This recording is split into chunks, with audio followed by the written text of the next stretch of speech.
Right, Old School fans, I'm Dan, Old School Conditioning Training Man. This is Old School Conditioning Training, where we talk and train everything that will make you stronger, fitter, faster, tougher. Right, welcome guys back to part 5 of our final part of cardiovascular endurance training, right? So we've done the history, okay? We've done who does it, why do they do it, why social media and the fitness industry don't want to talk to you about it, let alone get you doing it. We've talked about how to do it. We've proved the proof of the pudding in the eating by showing you how myself having a strong cardiovascular training base to my physical fitness helped me in a truck pull competition, okay, and we discussed it in another way as well, and we've also discussed how to implement it into your training program, right? Okay, we're going to take this a stage further now, okay, right? I understand that it can be very boring, okay, and I like cardiovascular training and I like endurance training, and I like challenges, okay? I can't just run around the street just to be able to run around the street, because my mind just goes, no, what are you doing? Stop, all right? Because the way I've lived my life over the last 35 years, training's always had an end result, okay? And I think this is quite important. And this may help you as well, and that's why I'm doing this, is because before I joined the army, I used to fight, what's now MMA. Before it was MMA in the sort of mid-90s when it first came over, when it was shoot fighting. I've done Thai boxing, I fought in the ring, I've boxed, I fought on mats before there was octagons, then when I was in the army for 13 years, I deployed on operational tours to Iraq, former Yugoslavia, The training always has had an end result, okay? It wasn't just solely for the sake of getting out there running, lifting weights or doing whatever, okay? And that's the way my brain's been programmed. So that's why I try and enter challenges. I've done marathons, half marathons, ultra marathons. We'll discuss a couple of them afterwards at the end of this, and the ones I'm most proud of.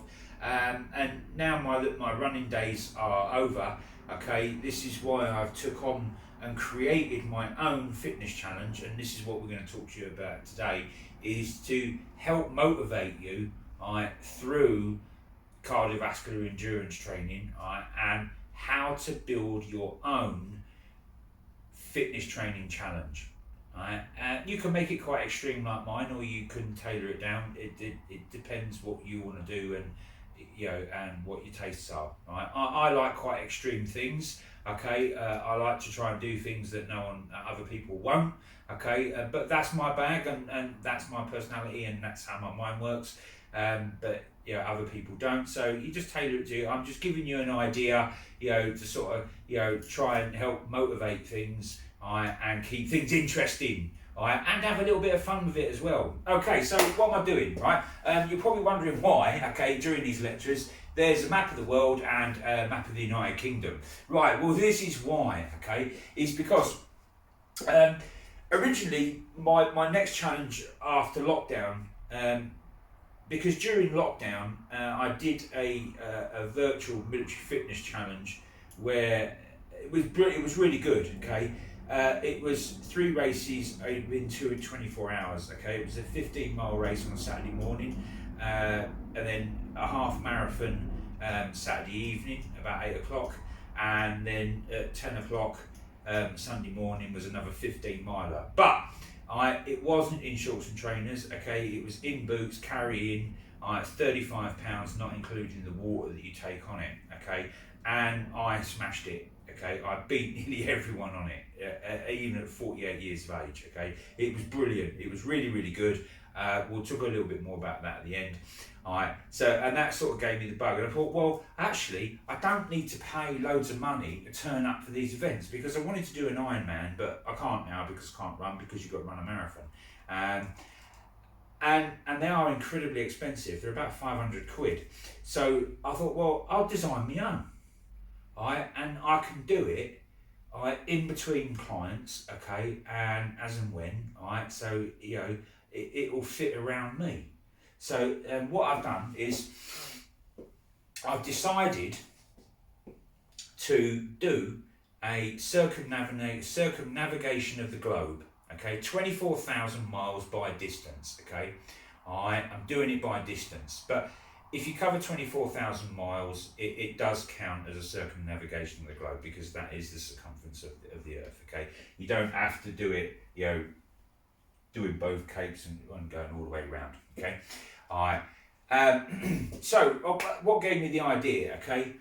Well, I'm a bit of a history buff as well, and I've got a lot of sort of personal heroes that were adventurers, and two of them that sprung to mind that gave me the idea for this. One of them was an Englishman, okay, a great hero of mine, Sir Francis Drake, okay. Everyone will know him from being famous for playing bowls at the Armada, okay, and being told that the Spanish were coming, and went, oh yeah, okay, well it's not too much. Let's finish our game of bowls first, and then we'll see to them, and then we'll go give them what for. But actually, he's also very famous as an adventurer, okay, and he was the first Englishman in 1597, I believe, to circumnavigate the globe, okay. So he's one of the world's great adventurers. He ranks alongside Magellan, who was the first European, the first man to circumnavigate the globe, and he ranks along Columbus, the first person to accidentally discover the North American continent, even though it wasn't until I think it was his third visit that he finally gone, yeah, okay, this isn't the Indies, okay.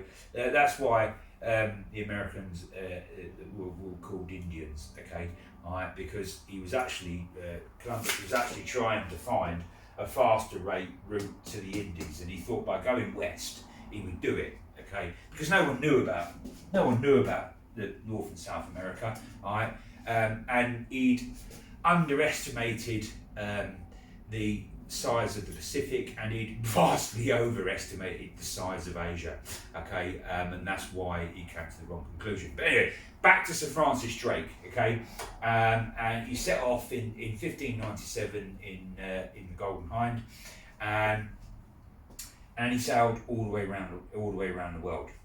One of my other great heroes, and he's also a seafaring explorer, is a Viking, okay, and he is a guy called Leif Erikson, okay, famous Viking explorer, okay. He founded a settlement on Greenland, okay, and was also the first European to set foot upon North American soil before Columbus, and he did it nearly 500 years earlier, right? And what's more amazing about Leif Erikson is he did it without a compass, okay? So, he was already, going to Iceland, right? And then he went to Greenland, founded a settlement there, okay? That wasn't quite enough for him, okay? And he was always wondering what's over the next horizon, okay? And he landed in what we now call Canada, in an area at Newfoundland. He called it Vinland because when he got there, it was in the medieval optimum where the temperature rose, and that's what gave rise to more agriculture and population growth in Europe and across a certain band of the world. Okay, and it was a very different climate to what is today. And the reason they called it Vinland is because there was loads of grapes, so it must have been quite warm there. And then you had after that, the mini ice age. But the settlement didn't last long because the the natives there just weren't that interested in what the Vikings had to offer, and vice versa. So trade dwindled off, and they just stayed back at Greenland, and then everyone forgot about North America until Columbus got there. So I decided to sort of amalgamate two of my famous adventuring heroes and put it together, and that's why I've come up with my circumnavigation of the globe, and that's why I'm doing it in a slightly different route. Because what I've done is and the way I'm doing it is I'm doing it all virtually. Right, that's why you can see markers on the map. Okay, right, my various points, but we'll get to that in a minute. And I've got an indoor rowing machine, which is there.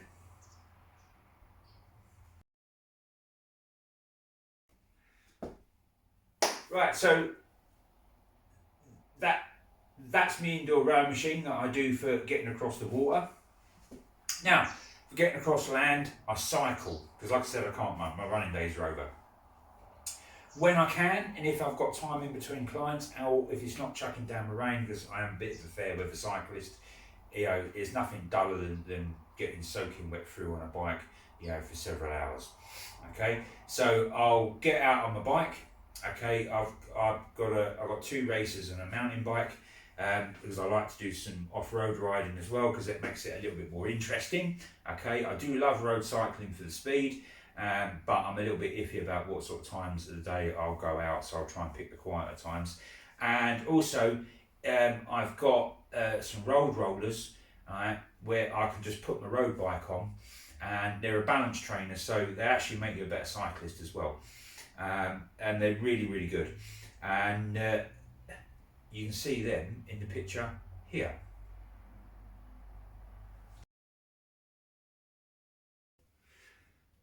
So that was a balance trainer. Okay, it's a really good bit of kit.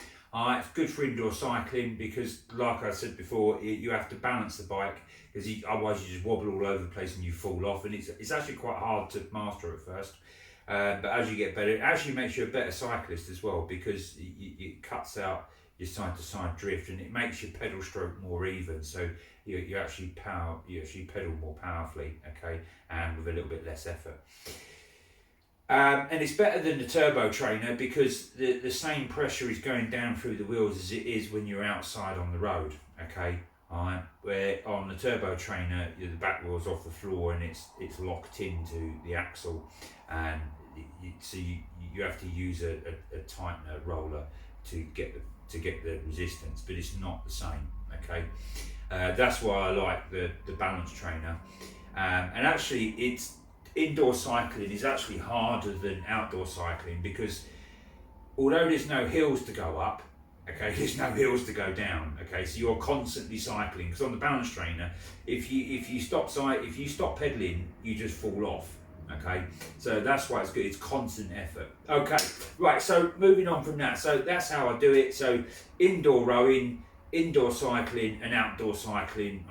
If I've got time in between clients, the weather's not too poor, and the roads are not too busy. Okay, so. We've talked about the inspiration, okay, and now let's talk about the route. Okay, so basically, because I'm in the UK, I decided to start at Land's End, okay, and then go all the way up. I'll show you the route in a minute, and then row across to Iceland, Greenland, and then around the top of Canada, Alaska, and then come all the way down, but we'll get to that in a minute. So we started off, okay, all the way down here, okay, at Land's End, and we cycled from Land's End, okay, up through Cornwall, okay, through Devon, okay, and then we end up in Bath, okay, at the end of our second leg, okay, and here's the picture of the two legs, okay, there.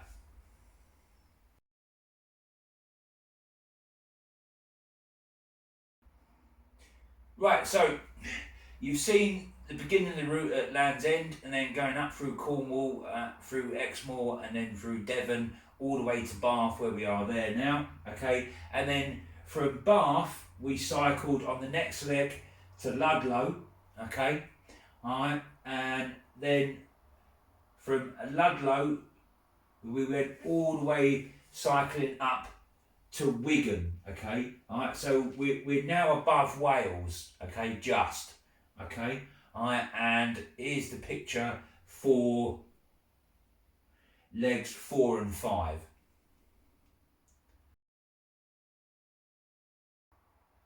Right, so far you've seen the route from Land's End up through Cornwall, through Exeter, across Devon, okay, all the way to Bath, and then cycling up into Ludlow, okay, and then from Ludlow we went all the way up to Wigan, where you just that was the last picture of the last leg you said.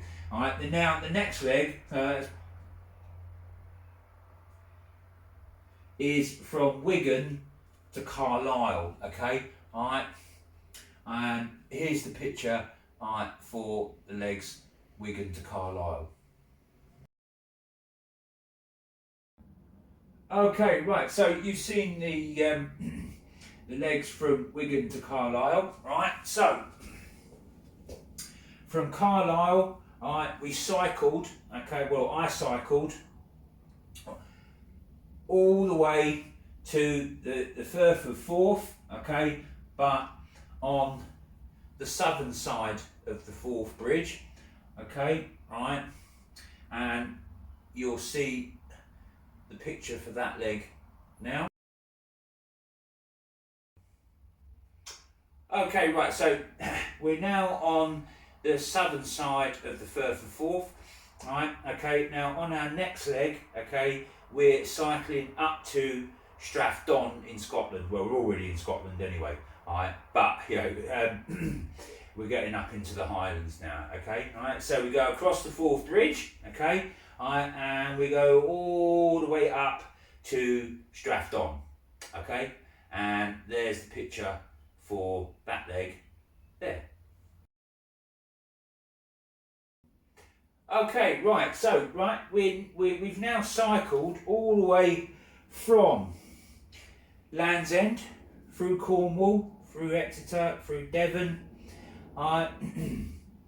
through Exmoor, to Bath, to Ludlow,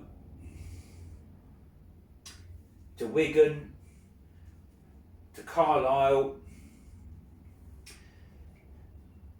the southern end of the Firth of Forth, rode across the Forth Bridge to Strathdon, okay, that's where we've got to, and then I then cycled from Strathdon to Invergordon, okay, and that's where that is there now, and you'll see the pictures for that leg now.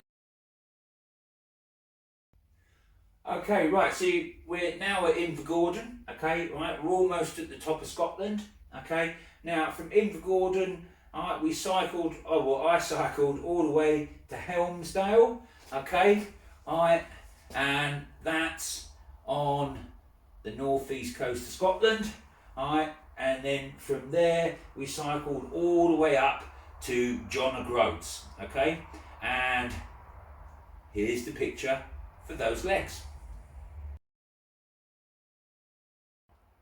Okay, right, so after a month, okay, it took me a month to get from Land's End all the way up to John O'Groats, okay, that's a distance of about 900 miles, okay, and that's doing it in between training clients, okay, and doing my other training as well, okay, so, you know, you can do it in 10 to 14 days, okay, but, you know, I've got to try and fit it in around work and stuff like that, and that's why I chose, you know, a virtual cardiovascular endurance challenge, because then I can do it at my own time, okay, it doesn't matter how long it takes me, okay, originally I was going to try and do it the 24,000 miles in the same time as it took Sir Francis Drake, because he was away for 3 years, Okay, so that's 900 miles done. The cycling bit was actually quite easy. Right? It was all right. I found it quite good once I got back used to being on a bike for hours again. Okay, it was good, right? And this is where then the rowing started. Okay, all right. So from John O'Groats, okay, I had to row to the Orkney Islands. Okay, all right. It's only about 7 miles, so that was easy. Okay, all right. And then I cycled across for the 7 odd miles from John O'Groats to the Orkney Isles, right, and then cycled and rowed across because there's a bit of rowing in between the islands, and cycled them, right, and then rowed from the Orkney Islands all the way to the Shetland Islands, okay, right, and then cycled and rowed all the way up to top of the Shetland Islands, okay, and here's the close up of the route and the legs for that.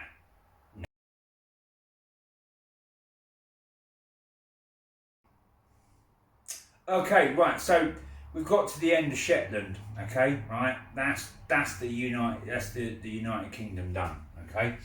We're now on, okay, the Leif Erikson part of our journey, because we're travelling westward, okay, right, towards Iceland, Greenland, and then North America. Okay, all right. So this is the bit that I think of as my Viking part of my challenge. Okay, all right, rowing across the Atlantic. Okay, all right. Well, the Norwegian Sea and then the Straits of Denmark, to put it correctly. All right, we're a little bit above the North Atlantic. All right, but it's about where the two sort of join, so we won't split too many hairs. Right, so all right, we've got to the very tip of the Shetland Islands, okay, and what we're doing now, right, we're going directly west, okay, all right, and we're going to the Faroe Isle, okay, all right, that's our next point. That was my next point of landfall, okay, and that was a 205-mile row. Alright, well, that was pretty tough, okay, alright, but I enjoyed it, it was good, okay, alright, and then once we got to Faroe, there was cycling and rowing because it's lots of little islands made up, little bits of rowing here and there, alright, and cycling, okay, and that was 88 miles, okay, alright, so from, starting from John O'Groats, going all the way out through England, all the way out through Scotland, through the Shetland Island, the Orkney Islands, the Shetland Islands, rowing across the 205 miles to Faroe Isle, and then riding on bike across the Faroe Isle. That's 88 miles. I've now covered a total distance of 1,441.69 miles. Okay, all right. And once I got to the end of the Faroe Isles, okay, I've now got to row all the way to Reykjavik, in Iceland, okay, 581 miles of rowing. I tell you that I thought that the 205 miles was pretty grim, but that really took it out of me, and I got an injury. That put me off rowing, a repetitive strain injury in my shoulder that put me off rowing for about a month. So what I did is if you can see it, I'll just turn the camera a little bit. You can see from Puddoe Bay, because once I leave Greenland, that's my next point of. I did the Greenland. I did the Alaska leg. While I was waiting for my shoulder to heal, okay. It took me about a month, 5 weeks. So I covered the 700 miles part of Alaska, okay. So that's why they're there, right. So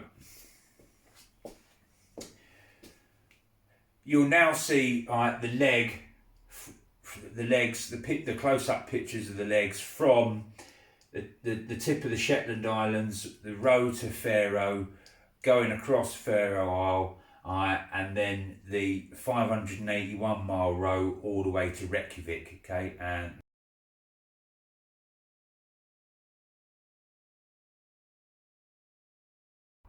right, so you've seen the leg from the Shetlands to Faroe, across the Faroe Isle, and then the 581 miles all the way to Reykjavik. Okay, once I've got to Reykjavik, if you've ever seen the program Top Gear, they did one where they did the best driving roads in the world, and one of them was Route 1, okay, which was the ring road that goes all the way around Iceland. Okay, so I thought, I know, I'll do that. Right, so I cycled that 828 miles. Okay, that was okay, brilliant. Yeah, I love cycling. I got a lot of it done outdoors. It's really good actually. All right, and so basically you start at Reykjavik. Okay, all right, you head east. All right, and then up north. All right, and then you head back west, and then drop down south back to Reykjavik. 828 miles. Okay, so by the time, okay, I've now done from Land's End, John O'Groats, Orkney Islands, Shetland Islands, rode from the Shetlands to Faroe, from the Faroe cycled across them to Reykjavik, cycled all the way around Iceland, and I've now covered a total of 2,850.69 miles. Okay, now this is where it started to get really hard. Okay, the next leg of rowing. Okay, but before I show you that, I'll show you the leg around Iceland. Okay, and that's right.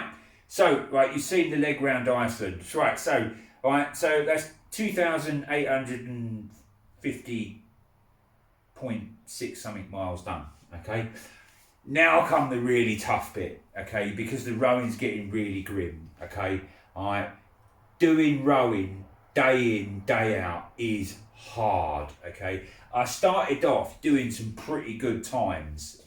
I was getting 500 metre splits over 10 miles. I was doing 10 miles in about 1 hour 7, 1 hour 8. But by the time I got the 581 miles done from Faroe to Iceland, things were starting to bite hard. The way I was waking up at night, my legs cramping, my abs were killing me. Because rowing smashes everything. My back was my upper back muscles were hurting with, they were just cramping so hard. And then I thought that was bad, and then I started rowing from Reykjavik, okay, all the way to Greenland, okay, 947 miles.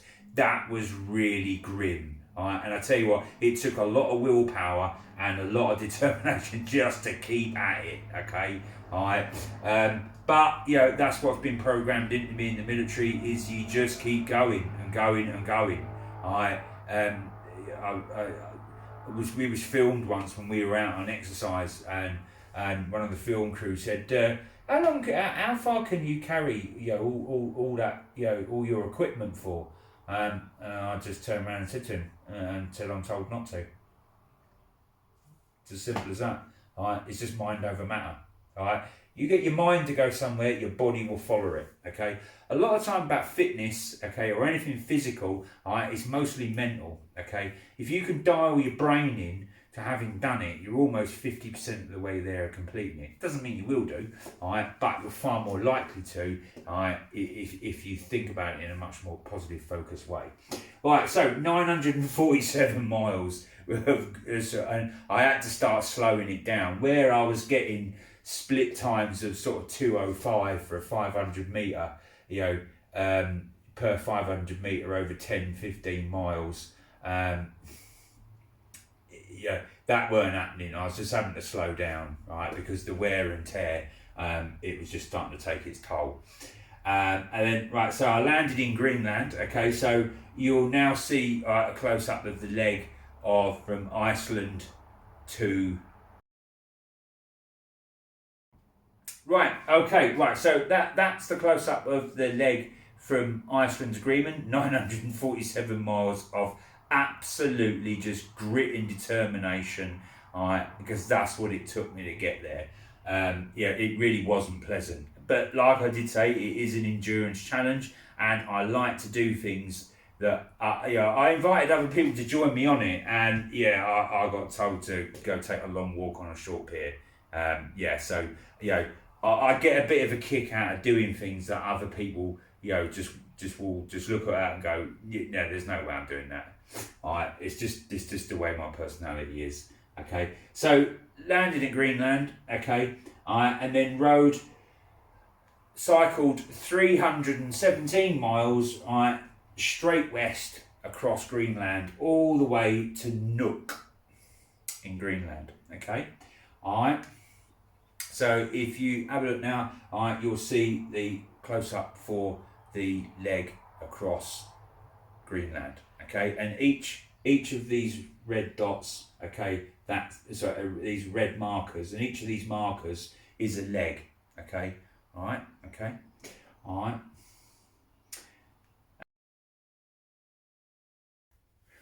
Right, so that's Greenland done. And like I said, during the time of rowing, I had an injury, a repetitive strain injury in my shoulder where I just couldn't row. So what I did is, if I turn, you've already seen it anyway, I did part of the Alaska part, okay, about 700 miles, okay,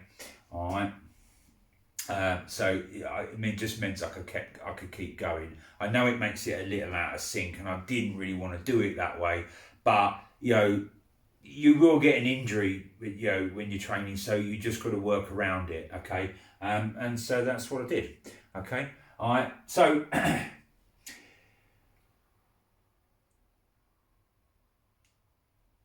starting off from Nook in Greenland, right, okay, it's 2,612 miles to go. I row on the last part of my Leif Erikson part of my adventure. Okay, I go towards Baffin Island. Okay, and then I cycle north above that. Okay, through Lancaster Sound. Okay, and Viscount Melville Sound. And then down through here, and then all the way to my next point of landfall. I'll just move the camera so you can see it. So I'll retrace it from Viscount Melville Sound, and then down through there, and then my next landfall is at Prodho Bay in Alaska. That's 2,612 miles. Okay, that's the leg I'm on now. Right, it's tough going. Okay, I'm 154.35 miles west off of the coast of Greenland. So I'm still in my Leif Erikson part of the journey. Okay, because they did reckon he got to Baffin Island as well. That they reckon that was about far north as he went, but I'll be tracing some other heroes' paths. Okay, the great adventurers of a more modern era. The Northwest Passage. Okay, there are plenty of people have tried to do it. Finding a quicker route to Asia rather than going down through the South Atlantic and going around the bottom of Africa, because it was quite treacherous. They thought there's got to be an easier way. A lot of people died doing it, were never seen again. I think the people that did do it in the end was an American US Navy team and some scientists, and they did it in about 1902, I think. Okay, I might be wrong on that, correct me if I am. Okay, so that's where I'm off to now. Okay, so that's where I'm at the moment. Okay, and then so I'll show you the rest of the route. Okay.